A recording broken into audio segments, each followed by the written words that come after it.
A warm welcome to eChampions. This is the second event that we've held.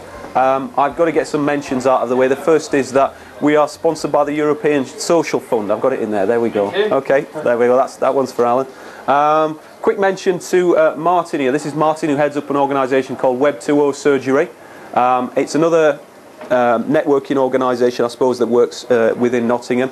More of a kind of techie developer type vibe, would you say? Developer designer vibe. So if you are a business looking for providers, perhaps there's an organisation there that you might want to come. We're here to see this lady here. This is Daughter. I won't do any more of the Daughter jokes because you've all heard them now. But this is Daughter Knight's branch, who has joined us about 3 months ago now. 3 months ago, this business, and gave them month-on-month growth online for 30 months, never missed for a month, and they just grew the business, made really quite a profound difference. Right, anyway, this obviously isn't really about me, it's all about you and your businesses, and it's just to showcase what we did in a small company with not much budget, to show that you can hopefully do that in your businesses as well. There's absolutely no great secrets or mystic about anything. It's very simple and basic. It was just the fact that we actually did things rather than just talk about it and think it looked great. We're just going to have a little look at what the big deal is, because obviously Johnny has been throwing about some big stats. 4 million% growth, wasn't it? Oh, 4,000 I think, but still a little bit... 4,000. So, first of all, we looked at the traffic to increase it, and we increased it majorly, both because we got found more on sort of search, but also because we changed the way people were interacting on the site, because initially nobody found any of the products we were selling. Well, there were obviously trips or sort of the tours. Nobody found them, they just gave up. So just by changing that, we pretty much overnight you can change that and get people to go to the pages you want them to go to. Inquiries, and like when I say inquiries, that sounds a bit vague maybe, but because like Johnny says, we don't sell online, but it's a proper quote request. It's saying how many people were going, when do they want to go, where are they going. So tell us what the business does then. It's a travel company. It's school travel, so they do like educational tours, language trips, work experience abroad, but they're all big groups, so each inquiry for us, or each quote request, is worth a lot of money. And on that back of that, I think it's important to point out that you shouldn't underestimate the power of getting inquiries through your site. It's not only about selling and taking orders, because not everybody is selling products. A lot of people are doing services. And a lot of people say, oh, no, because our service is too complex, or our product can be configured too much and it's not really for us. But it is, and you shouldn't underestimate it. And it's really good lead source generator for you. And while the website is bringing in loads of leads, all your people can be free to do other things. I reckon at Helsbury, the website generates about 70–80% of the leads that comes in. Right, so regarding kind of the traffic and the search stuff, because obviously we needed more people, but one of the key things for us, because we were a small company, we were kind of bleeding a little bit of money. Well, everything is relative, but we were paying about £500 a month on pay-per-click, which for a small company is a lot of money. So this is kind of our pay-per-click, and this is our generic search, which initially was kind of 50-50, so quite expensive, and we obviously managed to change it, so we kind of, in some months we don't pay anything for pay-per-click anymore, but we still got more traffic, and everything else comes in from the generic search. So obviously that's one of the areas. And yeah, again, it's very simple things, because it's stuff that you kind of think, yeah, I know this, I've got it covered, but it's stuff like, I wasn't aware really how many of our pages were indexed, or at least I wasn't aware that they were so few, because you just kind of think, oh yeah, I'm doing all right, it's not so bad, but actually we kind of realized by looking at it that only about a quarter of the pages were indexed properly, so we changed that. Things like the search phrases, I thought, yeah, we know this, it's not hard. But then looking at long tail stuff, we changed some of the phrases, which again brings in a lot of different traffic. And it gets much more specific, and they're the ones that are easier to convert as well. So that in English means she actually bothered doing something. Most people come on courses and on events and go, looks interesting, no, I know what to do, and never do it. The difference is apply basics. Did you do anything clever at this point? No. Technologically advanced? No. All I did was feel a little bit embarrassed that I hadn't clocked it, because I thought I'd got it covered. But they are...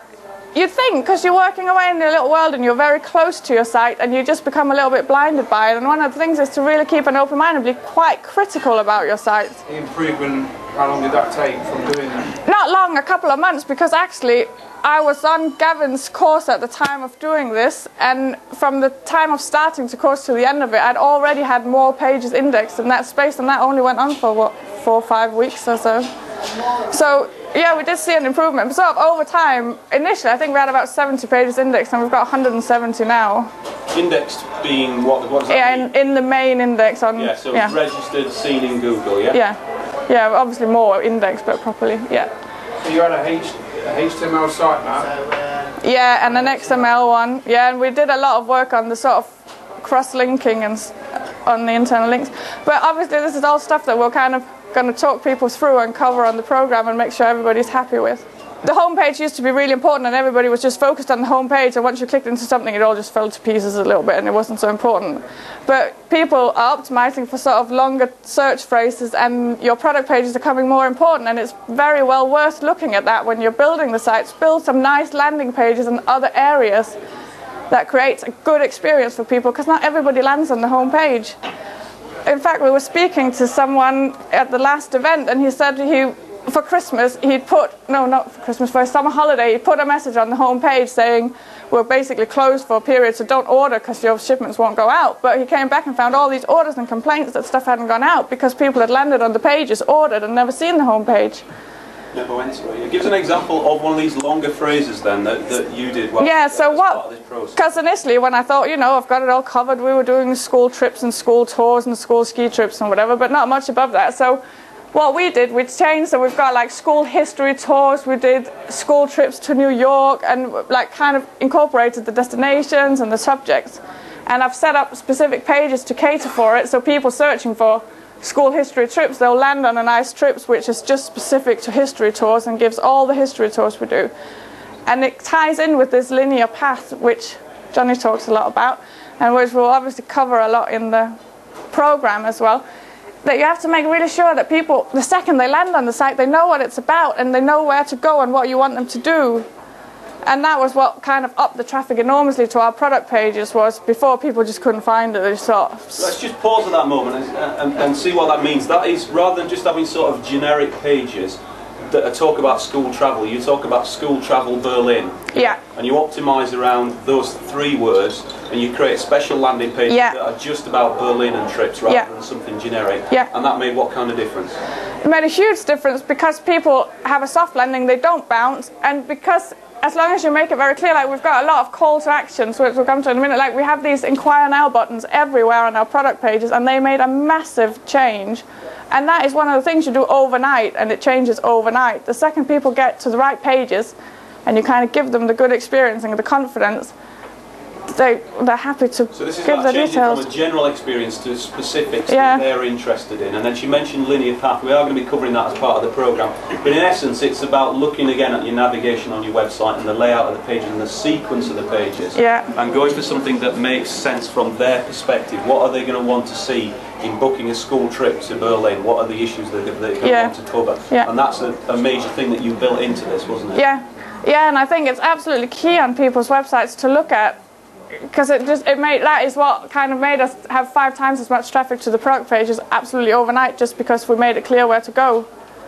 And kind of the cross-linking, they might have searched for a history trip to Prague and landed on that page, but we make sure we also show them where other things you can do in Prague and where are other history destinations. And it means, again, it ups people from looking at maybe an average of 3 pages, they now look at an average of 7 pages, which is actually quite a lot of pages for people to be looking at. That's the difference this made, 3 to 7. Yeah. Right, fantastic, more than double then. Yeah, definitely. It's very, very powerful, the landing experience, and kind of having strong linear paths. But it's also link bait as well. It's good for Google, isn't it? Yeah, excellent for Google. Yeah, definitely.